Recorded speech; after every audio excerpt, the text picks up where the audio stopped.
नमस्कार। दवाइयाँ में आपका स्वागत है। आज का जो हम लोग का मेडिसिन है वो है सेफेपिन। सेफेपिन सेफेलोस्पोरिन क्लास से बिलोंग करता है। इसका 4th जनरेशन एंटीबायोटिक है। सेफेपिन ब्रॉड स्पेक्ट्रम एंटीबायोटिक है। ये ग्राम पॉजिटिव ग्राम नेगेटिव दोनों के ऊपर काम करता है। उसके अलावा एनारोबिक बैक्टीरिया के ऊपर भी ये काम करता है, पर इसका सबसे अच्छा इफेक्टिवनेस ग्राम नेगेटिव के ऊपर देखने को मिलता है। इसको आप अलग अलग तरह के बैक्टीरियल इन्फेक्शन में यूज़ कर सकते हो।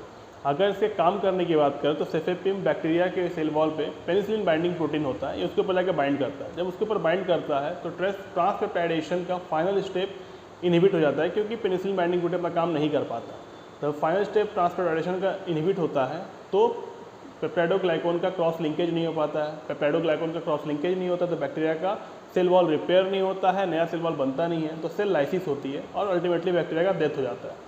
अगर इसके फार्माकोकाइनेटिक की बात करें तो सेफेपिन इंट्रावेनस या इंट्रामस्कुलर रूट से लिया जाता है। इसको जब आप लेते हो तो इसका एब्जॉर्प्शन बॉडी में तेज़ी से होता है। बायोअवेलेबिलिटी इसकी 100% होती है। इसका हाफ लाइफ आपको 2 घंटे का होता है और बॉडी से ये एक्सक्रीट कर जाता है किडनी के थ्रू, यूरिन के माध्यम से। सेफेपिन अपने बाकी पिछले 3 जनरेशन जो सेफेलोस्पोरिन क्लास के एंटीबायोटिक हैं उनसे ज़्यादा बेटर और इफेक्टिव है। उसका जो यूज़ है तो ज़्यादा इफेक्टिव है। अगर इसके यूजेस की बात करें तो सबसे पहले इसका यूज़ रेस्पिरेटरी ट्रैक्ट इन्फेक्शन में करते हैं, जिसमें लोअर रेस्पिरेटरी ट्रैक्ट इन्फेक्शन ज़्यादा इफेक्टिवनेस दिखाता है। ये जैसे ब्रोंचाइटिस, यानी कि जब एयर पाइप में, यहाँ जो एयर पाइप होता है छाती में, उसमें जब इन्फेक्शन होता है और एयर पाइप इन्फ्लामेट कर जाता है, सूजन आ जाती है, लोग सांस नहीं ले पाते हैं, तो उस कंडीशन में इसको यूज़ करते हैं। उसके अलावा निमोनिया में यूज़ किया जाता है, कम्युनिटी एक्वायर्ड निमोनिया, जिसमें छाती में या फेफड़े में पानी भर जाता है, पस भर जाती है, वहाँ पे इसका उपयोग करते हैं। उसके अलावा ये स्किन इन्फेक्शन में यूज़ होता है, जिसमें आपका सेलुलाइटिस है, जिसमें स्किन में कहीं कहीं पे रैसेस और फोड़े हो जाते हैं, खासकर पाँव में।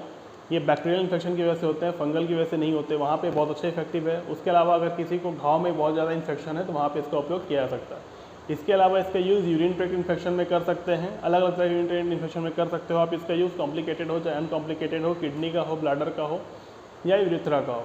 उसके अलावा इसका यूज़ आप गोनोरिया को ट्रीट करने के लिए किया जा सकता है। इसके अलावा मेनिंजाइटिस को ट्रीट करने के लिए करते हैं, यानी ऐसा इन्फेक्शन जो ब्रेन स्पाइनल कॉर्ड के मेम्ब्रेन को अफेक्ट करता है, उसमें इन्फेक्शन होती है तो उसको ट्रीट करने के लिए इसका यूज़ करते हैं।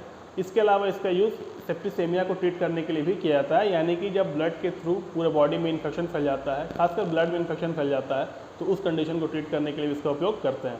अगर डोज की बात करें तो 1 से 2 ग्राम दिन में 2 बार है। इसका अगर साइड इफेक्ट की बात करें तो diarrhoea, vomiting, nausea, headache, stomach pain और रैसेस ऐसे साइड इफेक्ट, लेकिन जल्दी देखने को नहीं मिलता है। अगर ड्रग इंटरेक्शन की बात करें तो कुछ दवाएं ऐसे हैं जिनके साथ ये इंटरेक्ट करता है, तो उनके साथ आपको इसको नहीं लेना चाहिए। जिसमें सबसे पहले प्रोबेनासिड अगर कोई लेता है इसको तो इसकी खुद की टॉक्सिसिटी देखने को मिलती है, क्योंकि इसका इफेक्ट बहुत ज़्यादा बढ़ जाता है प्रोबेनासिड की वजह से। उसके अलावा अगर कोई एंटीकोगुलेंट जैसे वारफरिन हो गया, एस्प्रिन हो गया, उससे कोई अगर इसको लेता है तो ब्लीडिंग का खतरा बढ़ जाता है, क्योंकि एंटीकोगुलेंट की एक्टिविटी बहुत ज़्यादा बढ़ जाती है।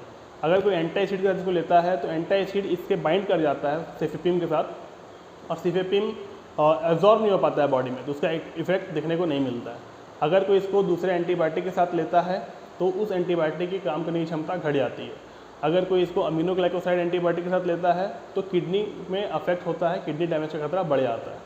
प्रेगनेंसी के दौरान ये बहुत ही सेफ़ है, ब्रेस्ट फीडिंग में भी सेफ़ है, लेकिन डॉक्टर से परामर्श लेने के बाद ही आप इसका उसमें उपयोग करें, यही आपको सलाह दी जाती है।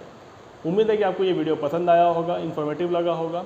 अगले वीडियो में फिर मिलेंगे, तब तक अपना ख्याल रखिए। जय हिंद।